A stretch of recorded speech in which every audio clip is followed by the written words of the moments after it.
नमस्कार। मैं शरद यादव, प्रवक्ता शारीरिक शिक्षा, डाइट एटा। आज हम प्राथमिक चिकित्सा यानी कि फर्स्ट एड पर चर्चा करेंगे।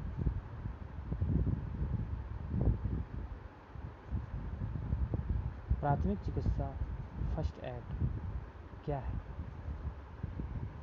चोट लगने के बाद व्यक्ति को अस्पताल ले जाने से पहले किए जाने वाले सहायक इलाज को प्राथमिक चिकित्सा या फर्स्ट एड कहते हैं। बीमार व्यक्ति की स्थिति को सुधारने के लिए भी फर्स्ट एड का प्रयोग किया जाता है। फर्स्ट एड पूर्ण चिकित्सा नहीं होती, लेकिन इससे अस्पताल ले जाने के लिए रोगी की स्थिति को बेहतर किया जा सकता है।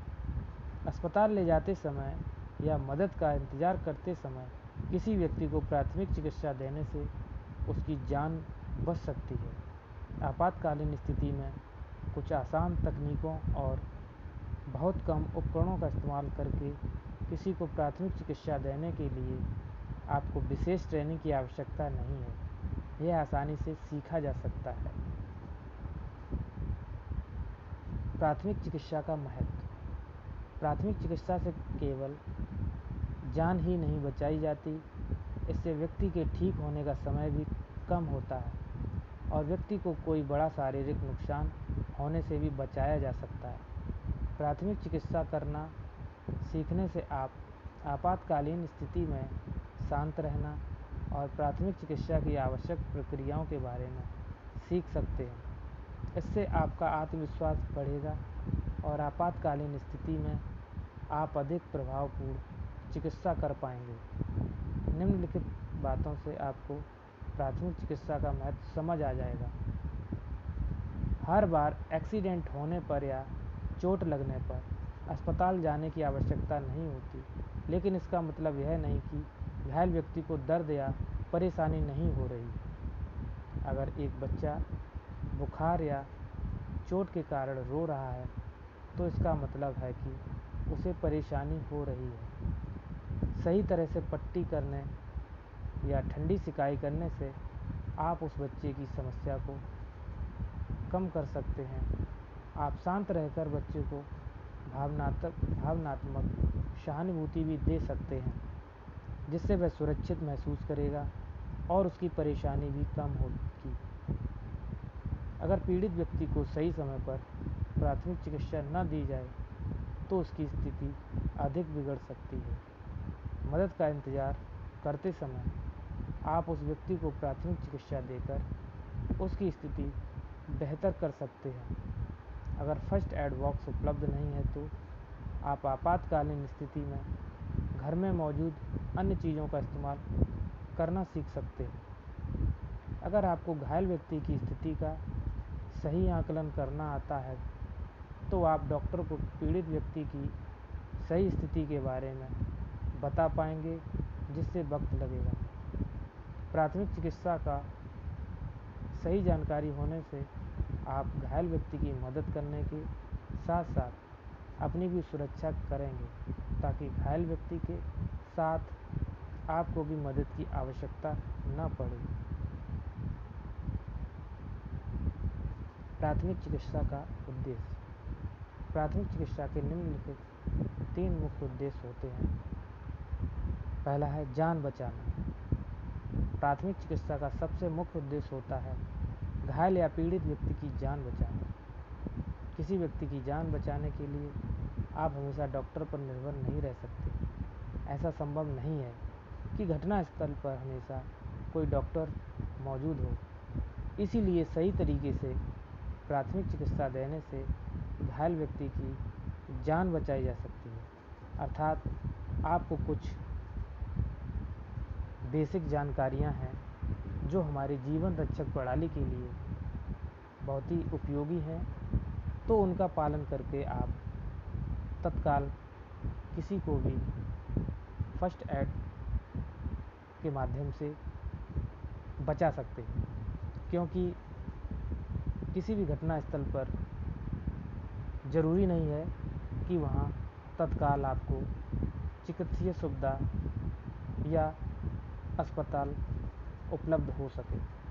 तो ऐसी स्थिति में कभी भी हमको अपना संयम नहीं खोना चाहिए और जीवन रक्षा के लिए मूलभूत जानकारियों का पूर्ण रूप से ज्ञान होना चाहिए, निपुणता होनी चाहिए, जो कि हमारे द्वारा किसी के जीवन को सुरक्षित किया जा सकता है। स्थिति बिगड़ने से बचाना। प्राथमिक चिकित्सा का उद्देश्य होता है घायल व्यक्ति की स्थिति और घावों को बिगड़ने व बढ़ने से रोकना। किसी को प्राथमिक चिकित्सा देने का मतलब है कि आप उस व्यक्ति को खतरे से बचा रहे हैं या उसका खतरा कम कर रहे हैं। जैसे आग से जल रहे व्यक्ति के ऊपर कंबल देना उसे आग से बचाएगा और उसके लिए फर्स्ट एड का काम करेगा। ठीक होने में मदद करना। कुछ मामलों में प्राथमिक चिकित्सा रोगी के ठीक होने की प्रक्रिया में मदद करती है। जिन लोगों को प्राथमिक चिकित्सा करनी आती है उन्हें छोटे से कट से लेकर फ्रैक्चर की स्थिति में किए जाने वाले इलाज के बारे में पता होता है। प्राथमिक चिकित्सा के सिद्धांत। प्राथमिक चिकित्सा के सिद्धांत निम्नलिखित हैं। घायल व्यक्ति की हालत बदतर बनाए बिना जल्द से जल्द एक्सीडेंट के बाद प्राथमिक चिकित्सा देना। केवल आवश्यक प्राथमिक चिकित्सा ही देना। रक्तस्राव को तुरंत ठीक करना। श्वसन और परिसंचरण को सही करना। व्यक्ति को सदमा लगने से बचाना और अगर वह पहले से ही सदमे में है तो उसका इलाज करना। फ्रैक्चर या जोड़ हिलने की स्थिति में प्रभावित क्षेत्र को हिलने डुलने न देना।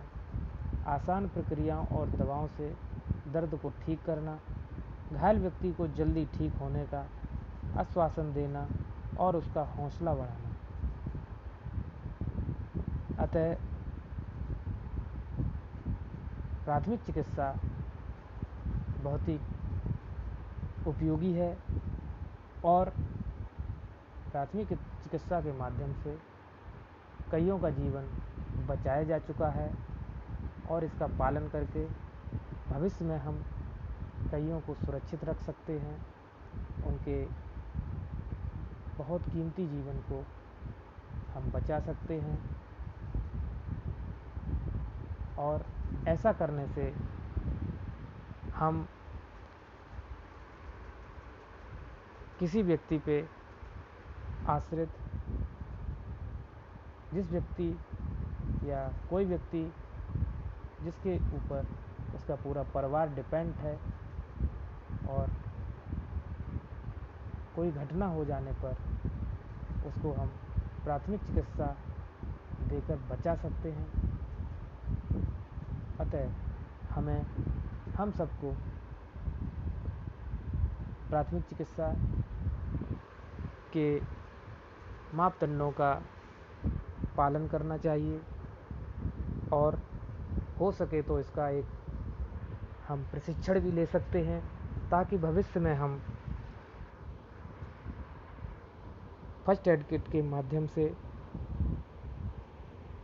जो कि फर्स्ट एड किट एक ऐसी किट है जिनमें हमारे ज़रूरत की वो सारी चिकित्सीय सुविधाएं होती हैं जो हम तत्काल कहीं पे भी किसी जगह जहाँ पे हॉस्पिटल का अभाव है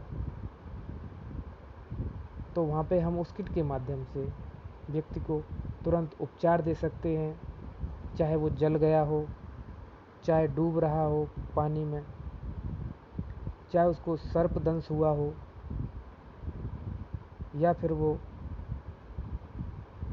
किसी एक्सीडेंट से प्रभावित हो, तो हम प्राथमिक चिकित्सा के माध्यम से और फर्स्ट एड किट की उपलब्धता से उसकी जान को, उसके एक कीमती जीवन को बचाकर उसके परिवार को बहुत बड़ी समस्या से बचा सकते हैं। अतः इन्हीं शब्दों के साथ मैं इस चर्चा को समाप्त करूंगा।